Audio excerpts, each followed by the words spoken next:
La Bible en un an, la 290e journée, le livre de Job, chapitre 12, verset 1 au chapitre 15, verset 35, le livre des psaumes, chapitre 86, verset 1 à 17, le livre des proverbes, chapitre 25, versets 23 et 24. La première épître de Paul à Timothée, chapitre 4, versets 1 à 16.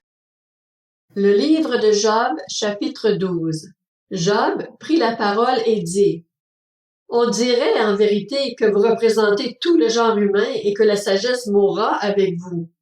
J'ai tout autant d'intelligence que vous, je ne vous suis en rien inférieur. Du reste, qui ignore ce que vous dites? Je suis un homme dont les amis se moquent, moi qui faisais appel à Dieu et à qui il répondait. Le juste, l'homme intègre, un objet de moquerie. Il faut mépriser le malheur. Telle est la devise des hommes heureux. Le mépris, voilà ce qu'il réserve à ceux dont le pied trébuche. La tranquillité règne sous les tentes des pillards, la sécurité chez ceux qui provoquent Dieu, chez celui qui se fait un Dieu de sa force. Mais interroge donc les bêtes et elles t'enseigneront, les oiseaux et ils te l'apprendront, ou parle à la terre et elle t'enseignera, et les poissons de la mer te le raconteront. Qui ne reconnaît pas chez eux la preuve que c'est la main de l'Éternel qui a fait tout cela? Il tient dans sa main l'âme de tout ce qui vit, l'esprit qui anime tout être humain. L'oreille ne jauge-t-elle pas les propos et le palais ne goûte-t-il pas la nourriture? De même, c'est aux personnes âgées qu'est attribuée la sagesse. Une longue vie est synonyme de discernement. C'est auprès de Dieu que se trouvent la sagesse et la puissance. C'est à lui qu'appartiennent le conseil et l'intelligence. Ce qui l'abat ne sera pas reconstruit, l'homme qui l'enferme ne sera pas relâché. Qu'il retienne l'eau et tout se dessèche, qu'il l'envoie et c'est la dévastation pour la terre. C'est auprès de Dieu que se trouve la force et le succès. Il maîtrise celui qui s'égare ou fait égarer les autres. C'est lui qui fait marcher les conseillers du pays dans l'humiliation, qui affole les juges. Il diminue l'autorité des rois, il met une corde autour de leur taille. C'est lui qui fait marcher les prêtres dans l'humiliation, qui renverse les autorités les plus stables. C'est lui qui enlève la parole aux orateurs habiles, qui prive les personnes âgées de bon sens. C'est lui qui déverse le mépris sur les grands, qui prive de leurs aptitudes les hommes forts. C'est lui qui révèle les profondeurs des ténèbres, qui expose l'ombre de la mort à la lumière.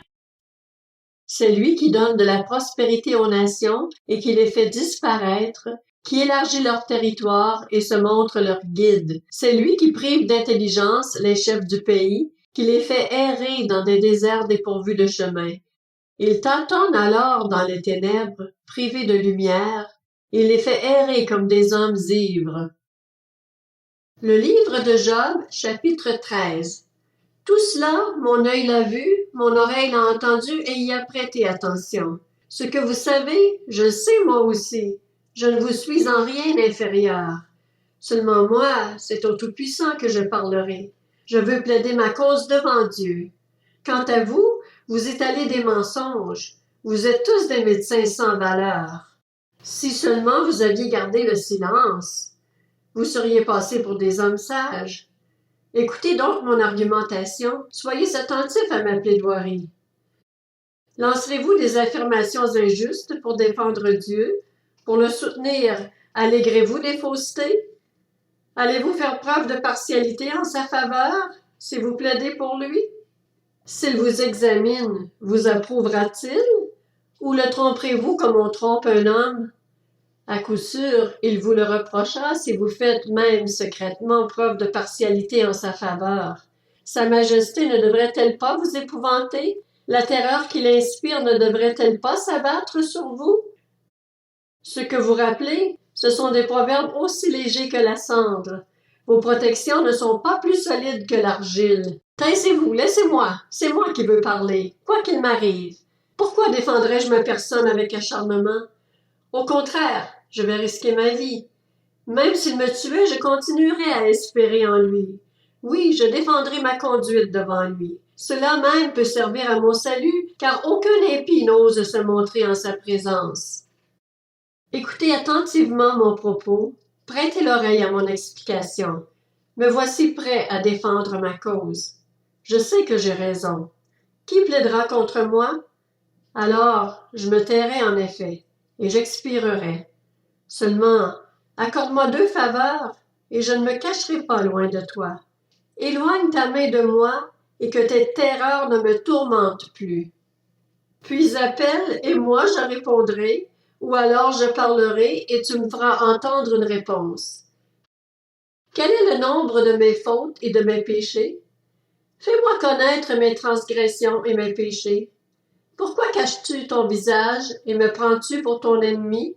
Veux-tu faire trembler une feuille agitée? Veux-tu poursuivre une paille toute desséchée? En effet, tu écris contre moi des paroles amères. Tu me fais payer les fautes de ma jeunesse. Tu mets mes pieds dans des entraves. Tu surveilles tous mes mouvements. Tu suis de près les traces de mes pas. Pourtant, l'homme tombe en pourriture, comme un habit rongé par des mites. Le livre de Job, chapitre 14.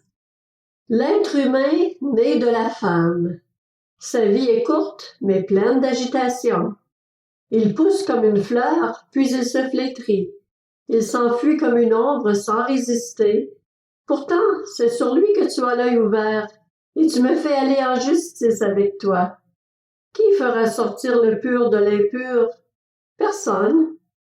Si les jours de l'homme sont fixés, si tu as déterminé le nombre de ses mois, si tu en as marqué les limites qu'il ne peut franchir, détourne les regards de lui et accorde-lui du répit pour qu'il ait au moins la joie du salarié à la fin de sa journée. En effet, pour un arbre, il y a de l'espérance. Quand on le coupe, il repousse et il produit encore des rejetons. Même si sa racine a vieilli dans la terre et que son tronc meurt dans la poussière, il reverdit à l'approche de l'eau, il développe des branches comme une jeune plante. Quant à l'homme, il meurt et il reste inerte. Quand l'être humain expire, où est-il? L'eau de la mer se retire, les fleuves arrêtent de couler et deviennent tout secs. De la même manière, l'homme se couche pour ne plus se relever. Il ne se réveillera pas tant que le ciel subsistera, il ne sortira pas de son sommeil. Si seulement tu voulais me cacher dans le séjour des morts, m'y tenir à l'abri jusqu'à ce que ta colère soit passée. Tu me fixerais un délai, puis tu te souviendrais de moi. Mais si l'homme meurt, revivra-t-il? Si tel était le cas, je garderais l'espoir, pendant toute ma vie de lutte, que ma situation vienne à changer. Tu appellerais et moi, je te répondrais. Ton désir serait résolument tourné vers ta créature. Alors que maintenant tu comptes mes pas, tu n'aurais plus l'œil sur mes péchés. Tu enfermerais ma transgression dans un sac et tu blanchirais ma faute.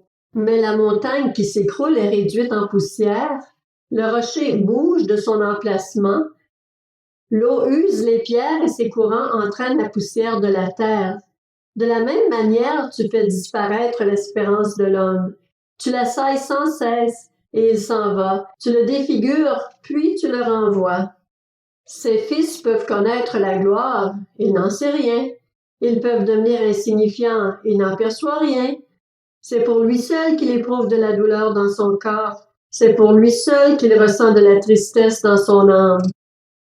Le livre de Job, chapitre 15. Éliphaz de Théman prit la parole et dit: Le sage répliqua-t-il par un savoir qui n'est que du vent? Se gonflerait-il la poitrine du vent d'Est? Est-ce par des paroles sans intérêt qu'il se défendrait par des propos qui ne servent à rien? Toi, tu détruis même la crainte de Dieu, tu supprimes toute réflexion devant Dieu. En effet, c'est ta faute qui dirige ta bouche, et tu adoptes le langage des hommes rusés. Ce n'est pas moi, ce sont tes propres paroles qui te condamnent. Ce sont tes propres lèvres qui témoignent contre toi. Es-tu le premier homme? As-tu été mis au monde avant les collines? As-tu entendu ce qui se dit dans le conseil secret de Dieu? As-tu confisqué la sagesse? Que sais-tu que nous ne sachions pas? Quelle connaissance as-tu que nous n'ayons pas? Il y a parmi nous des hommes aux cheveux blancs, des vieillards plus riches de jours que ton père. Considères-tu comme insignifiantes les consolations de Dieu et les paroles qu'on t'adresse avec douceur? Où ton cœur t'entraîne-t-il? Et que signifie ce clignement de tes yeux? Oui, c'est contre Dieu que tu tournes ta colère et que tu avances de pareils discours. Qu'est donc l'homme pour prétendre à la pureté? Celui qui est né de la femme pourrait-il être juste? Si Dieu ne peut faire confiance à ses saints, si le ciel n'est pas pur devant lui, ce sera d'autant moins le cas de cet être abominable et corrompu qu'est l'homme qui boit l'injustice comme de l'eau. Je vais te parler, écoute-moi. Je raconterai ce que j'ai vu, ce que les sages ont fait connaître, ce qu'ils ont révélé après l'avoir appris de leurs ancêtres. Le pays leur appartenait alors à eux seuls et aucun étranger n'était encore venu se mêler à eux. Le méchant passe dans l'angoisse tous les jours de sa vie, toutes les années qui sont réservées à l'homme violent. Un bruit terrifiant retentit à ses oreilles. Au beau milieu de la paix, le dévastateur fonce sur lui. Il ne peut espérer échapper aux ténèbres, lui qui est guetté par l'épée. Il court çà et là pour chercher du pain, mais où en trouver? Il sait que le jour des ténèbres l'attend. La détresse et l'angoisse le tourmentent. Elle l'assaille comme un roi prêt à combattre, car il a levé la main contre Dieu. Il a défié le Tout-Puissant. Il a eu l'audace de foncer contre lui, abrité par l'épaisseur de ses boucliers. Il avait le visage tout potelé, les flancs chargés d'embonpoint, mais il habitera des villes détruites, des maisons abandonnées sur le point de tomber en ruine.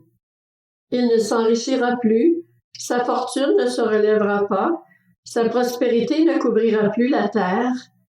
Il ne pourra s'écarter des ténèbres. Les flammes dessécheront ses rejetons, et Dieu l'écartera par le souffle de sa bouche. Qu'il ne se fie pas à la fausseté. Il serait déçu, car c'est la fausseté qui serait sa récompense. Cela s'accomplira avant la fin de ses jours, et son rameau ne verdira plus. Comme une vigne, il se dépouillera de ses fruits encore verts. Comme un olivier, il fera tomber ses fleurs. La compagnie de l'impie est stérile, et le feu dévorera les tentes des hommes corrompus. Il conçoit le mal et donne naissance au malheur. Il couve la tromperie. Le livre des Psaumes, chapitre 86. Prière de David. Éternel, prête l'oreille, exauce-moi, car je suis malheureux et pauvre. Garde mon âme, car je suis fidèle. Mon Dieu, sauve ton serviteur qui se confie en toi. Fais-moi grâce, Seigneur, car j'écris à toi tout le jour. Réjouis l'âme de ton serviteur, Seigneur, car c'est vers toi que je me tourne. Oui, tu es bon, Seigneur, tu pardonnes, tu es plein d'amour pour tous ceux qui font appel à toi. Éternel, prête l'oreille à ma prière, sois attentif à mes supplications. Je fais appel à toi lorsque je suis dans la détresse, car tu m'exauces. Personne n'est comme toi parmi les dieux, Seigneur, et rien n'est comparable à ta manière d'agir. Toutes les nations que tu as faites viendront se prosterner devant toi, Seigneur, pour rendre gloire à ton nom, car tu es grand, tu accomplis des merveilles. Toi seul, tu es Dieu. Enseigne-moi tes voies éternelles, et je marcherai dans ta vérité. Dispose mon cœur à craindre ton nom. Je te louerai de tout mon cœur, Seigneur mon Dieu, et j'honorerai toujours ton nom, car ta bonté envers moi est grande, et tu délivres mon âme des profondeurs du séjour des morts. Ô Dieu, des arrogants s'attaquent à moi, une bande d'hommes violents en veulent à ma vie. Ils ne tiennent pas compte de toi. Mais toi, Seigneur, tu es un Dieu de grâce et de compassion, lent à la colère, riche en bonté et en vérité. Tourne-toi vers moi et fais-moi grâce. Donne ta force à ton serviteur. Sauve le fils de ta servante. Accomplis un signe en ma faveur. Que ceux qui me détestent le voient et soient honteux, car tu me secours et tu me consoles, Éternel. Le livre des Proverbes, chapitre 25. Le vent du nord amène la pluie, et la langue cachottière un visage irrité. Mieux vaut habiter à l'angle d'un toit que faire maison commune avec une femme querelleuse. La première épître à Timothée, chapitre 4. Mais l'Esprit dit expressément que, dans les derniers temps, certains abandonneront la foi pour s'attacher à des esprits trompeurs et à des doctrines de démons, car ils sont égarés par l'hypocrisie de menteurs dont la conscience est marquée au fer rouge. Ces gens-là interdisent de se marier et de consommer les aliments que Dieu a pourtant créés pour qu'ils soient pris avec reconnaissance par ceux qui sont croyants et qui ont connu la vérité. Tout ce que Dieu a créé est bon, et rien ne doit être rejeté, pourvu qu'on le prenne dans une attitude de reconnaissance. Car cela est rendu saint par la parole de Dieu et la prière. En exposant cela aux frères et sœurs, tu seras un bon serviteur de Jésus-Christ, nourri des paroles de la foi et du bon enseignement que tu as fidèlement suivi. Rejette les contes profanes de vieilles femmes, exerce-toi plutôt à la piété. En effet, l'exercice physique est utile à peu de choses, tandis que la piété est utile à tout, car elle a la promesse de la vie présente et de la vie à venir. Voilà une parole certaine, digne d'être acceptée sans réserve. C'est dans cette perspective, en effet, que nous travaillons et que nous nous laissons insulter, parce que nous avons mis notre espérance dans le Dieu vivant, qui est le sauveur de tous les hommes et en particulier des croyants. Transmets ses instructions et enseigne-les. Que personne ne méprise ta jeunesse, mais sois un modèle pour les croyants par tes paroles, ta conduite, ton amour, ton esprit, ta foi, ta pureté. En attendant que je vienne, applique-toi à lire les Écritures de l'Assemblée, à encourager, à enseigner. Ne néglige pas le don que tu as reçu, celui qui t'a été donné d'après une prophétie, lorsque le conseil des anciens a posé les mains sur toi. Occupe-toi de ces choses, donne-toi tout entier à elles, afin que tes progrès soient évidents pour tous. Veille sur toi-même et sur ton enseignement, mais-y de la persévérance, car en agissant ainsi, tu te sauveras toi-même ainsi que ceux qui t'écoutent.